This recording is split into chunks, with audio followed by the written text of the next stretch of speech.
brought to you by Saluja Gold. Bharat का सबसे भरोसेमंद सलूजा गोल्ड टीएमटी बार। Saluja gold TMT. अब सही पकड़े हो कॉन्ट्रैक्टर बाबू, मजबूती सब कुछ है। अमेरिकी राष्ट्रपति डोनाल्ड ट्रंप ने एक बार फिर दावा किया है कि हम जंग जीत रहे हैं, वो भी बहुत बड़े अंतर से। 20 अप्रैल को social media platform truth social पर ट्रंप ने एक लंबा चौड़ा पोस्ट लिखकर दावा किया है कि अमेरिका इस संघर्ष में पूरी तरह आगे है। उन्होंने लिखा कि मैं ये जंग बहुत बड़े अंतर से जीत रहा हूँ, सब कुछ बहुत अच्छा चल रहा है, हमारी सेना ने शानदार काम किया है। इस दौरान ट्रंप ने अमेरिकी मीडिया पर भी हमला बोला। उन्होंने कहा कि अगर आप फेक न्यूज़ पढ़ेंगे जैसे New York times, wall street journal या वॉशिंगटन पोस्ट, तो आपको लगेगा कि हम हार रहे हैं। दुश्मन भी इन मीडिया रिपोर्ट्स को देखकर भ्रमित है, लेकिन हकीकत यह है कि उनकी नौसेना लगभग ख़त्म हो चुकी है, उनकी एयरफोर्स कमज़ोर पड़ गई है, उनके पास मिसाइल या एयर डिफेंस सिस्टम नहीं बचा है और उनके कई पुराने नेता भी अब नहीं रहे। उन्होंने आगे कहा कि सबसे अहम बात यह है कि हमने जो नाकेबंदी की है वो तब तक नहीं हटेगी जब तक कोई समझौता नहीं होता।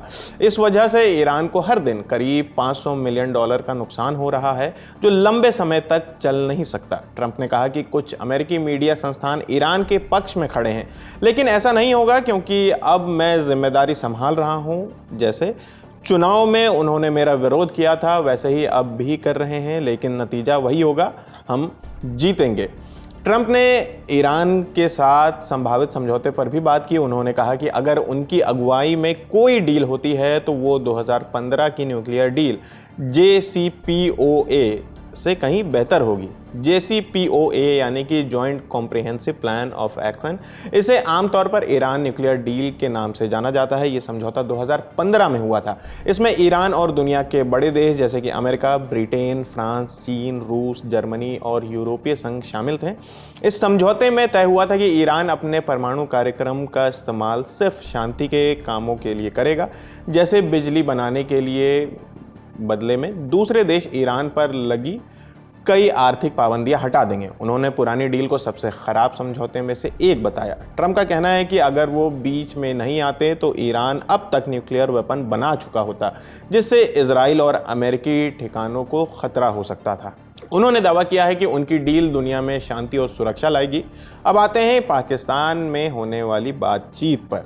पाकिस्तान की राजधानी इस्लामाबाद में अमेरिका और ईरान के बीच दूसरे दौर की बातचीत होने वाली है, लेकिन यहाँ सबसे ज़्यादा गड़बड़ी दिख रही है। ट्रंप ने न्यूयॉर्क पोस्ट से कहा कि अमेरिका की हाई लेवल टीम पाकिस्तान के लिए रवाना हो चुकी है। इस टीम में उपराष्ट्रपति JD वैंस, दूत स्टीव विटकॉफ और सलाहकार जेरेड कुशनर शामिल हैं। लेकिन दूसरी तरफ रॉयटर्स और AP की रिपोर्ट कहती है कि सोमवार तक JD वैंस रवाना ही नहीं हुए थे, यानी खुद अमेरिका के भीतर से ही अलग अलग बातें सामने आ रही हैं। इस बीच ये भी चर्चा है कि ईरान इस बातचीत से बाहर भी हो सकता है और इसकी वजह बताई जा रही है हॉर्मुज़ स्ट्रेट को लेकर हो रहा विवाद, सीज़ फायर का उल्लंघन और अमेरिका की तरफ से ईरानी जहाज़ को जब्त किया जाना। ईरान ने कहा है कि हालात बातचीत के लायक नहीं है। पाकिस्तान के विदेश मंत्री इशहाक डार से ईरान के विदेश मंत्री अब्बास अराक्ची ने बात की और कहा कि अमेरिका की उकसाने वाली हरकतें और बार बार सीज फायर तोड़ना सबसे बड़ी दिक्कत है। उन्होंने आरोप लगाया कि अमेरिका ईरान के व्यापारिक जहाज़ों में दखल दे रहा है और लगातार धमकी भरी भाषा इस्तेमाल कर रहा है।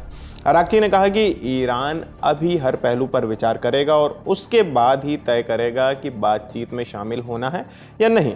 ईरान के राष्ट्रपति मसूद पेजेश्कियान ने भी सोशल मीडिया पर लिखा कि अगर सही तरीके से बातचीत करनी है तो सबसे ज़रूरी है कि जो वादे किए जाएं उन्हें निभाए जाएं।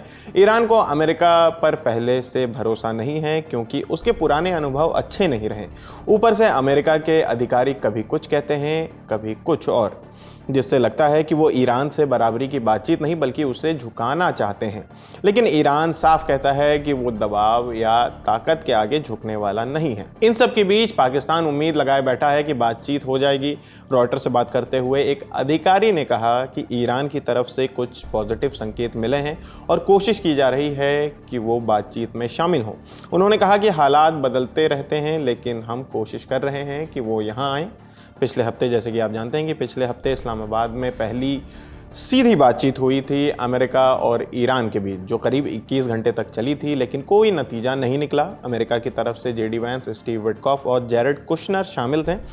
जेडी वेंस ने इसे निराशाजनक बताया था, जबकि ईरान ने डील ना होने की वजह अमेरिका की ज्यादा मांगों को बताया था। सबसे अहम बात यह है कि अमेरिका और ईरान के बीच जो 2 हफ्ते का सीज फायर हुआ है उसकी डेडलाइन 22 अप्रैल को खत्म हो रही है। अमेरिका ने साफ कह दिया है कि अगर इस समय तक कोई समझौता नहीं हुआ तो फिर बहुत सारे बम गिरने शुरू हो जाएंगे। तो फिलहाल इस खबर में इतना ही। आपकी इस खबर पर क्या राय है हमें कमेंट करके ज़रूर बताएं। मेरा नाम आसिफ असरार है, कैमरे के पीछे हमारे साथी राहुल हैं। देखते रहिए दी ललन टॉप। शुक्रिया।